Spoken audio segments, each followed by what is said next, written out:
त्रयोदशो अध्याय। सावर्णि सूर्यतनयो यो मनुः कथ्यतेष्टमः निशामय तदुत्पत्तिं विस्तरादगतो मम महामायानुभावेन यथा मन्वन्तराधिपः स बभूव महाभागः सावर्णिस्तनयो रवे स्वारोचिषे अन्तरे पूर्वं चैत्रवंशसमुद्भवः सुरथो नाम राजा भूत् समस्ते क्षितिमण्डले। सुरथ और वैश्य को देवी का वरदान।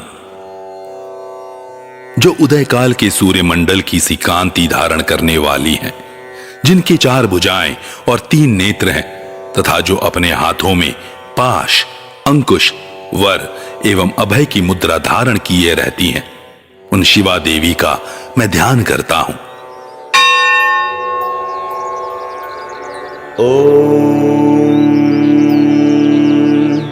बालार्कमण्डलाभासा चतुर्बाहुं त्रिलोचना पाशाङ्कुशवराभीतिर्धारयन्तीं शिवां भजे। ऋषि कहते हैं, राजन, इस प्रकार मैंने तुमसे देवी के उत्तम महात्म्य का वर्णन किया, जो इस जगत को धारण करती हैं। उन देवी का ऐसा ही प्रभाव है, वे ही विद्या उत्पन्न करती हैं।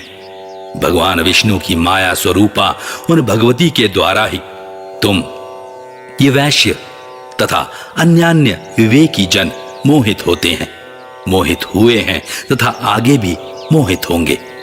महाराज, तुम उन्हीं परमेश्वरी की शरण में जाओ।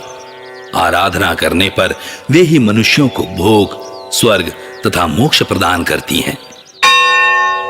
मार्कंडेय जी कहते हैं, क्रौष्टुकी जी, मेधा मुनि के ये वचन सुनकर राजा सुरथ ने उत्तम व्रत का पालन करने वाले उन महाभाग महर्षि को प्रणाम किया। वे अत्यंत ममता और राज्य अपहरण से बहुत खिन्न हो चुके थे।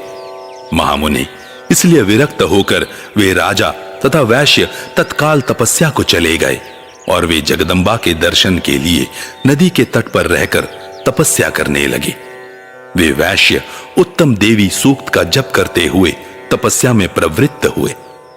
वे दोनों नदी के तट पर देवी की मिट्टी की मूर्ति बनाकर पुष्प, धूप और हवन आदि के द्वारा उनकी आराधना करने लगे।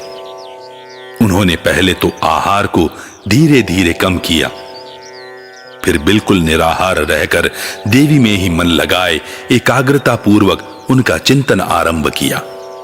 वे दोनों अपने शरीर के रक्त से प्रोक्षित बलि देते हुए लगातार 3 वर्ष तक संयम पूर्वक आराधना करते रहे। इस पर प्रसन्न होकर जगत को धारण करने वाली चंडिका देवी ने प्रत्यक्ष दर्शन देकर कहा। देवी बोली, राजन तथा अपने कुल को आनंदित करने वाले वैश्य, तुम लोग जिस वस्तु की अभिलाषा रखते हो वह मुझसे मांगो, मैं संतुष्ट हूं, अतः तुम्हें वह सब कुछ दूंगी।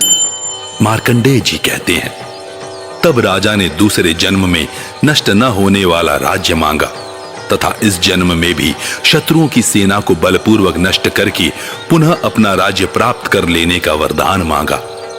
वैश्य का चित्त संसार की ओर से खिन्न एवं विरक्त हो चुका था और वे बड़े बुद्धिमान थे, अतः उस समय उन्होंने तो ममता और अहंता रूप आसक्ति का नाश करने वाला ज्ञान मांगा। देवी बोली, राजन, तुम थोड़े ही दिनों में शत्रुओं को मारकर अपना राज्य प्राप्त कर लोगे। अब वहां तुम्हारा राज्य स्थिर रहेगा। फिर मृत्यु के पश्चात तुम भगवान विवस्वान के अंश से जन्म लेकर इस पृथ्वी पर सावर्णिक मनु के नाम से विख्यात होगे। वैश्यवर्य, तुमने भी जिस वर को मुझसे प्राप्त करने की इच्छा की है उसे देती हूँ। तुम्हें मोक्ष के लिए ज्ञान प्राप्त होगा। मार्कंडेय जी कहते हैं, इस प्रकार उन दोनों को मनोवांछित वरदान देकर तथा उनके द्वारा भक्ति पूर्वक अपनी स्तुति सुनकर देवी अंबिका तत्काल अंतर्धान हो गई।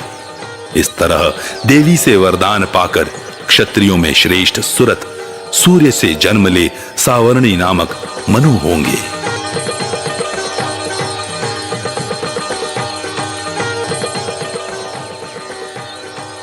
इस प्रकार श्री मार्कंडेय पुराण में सावर्णिक मनवंतर की कथा के अंतर्गत देवी महात्म्य में सुरथ और वैश्य को वरदान नामक 13वां अध्याय पूरा हुआ।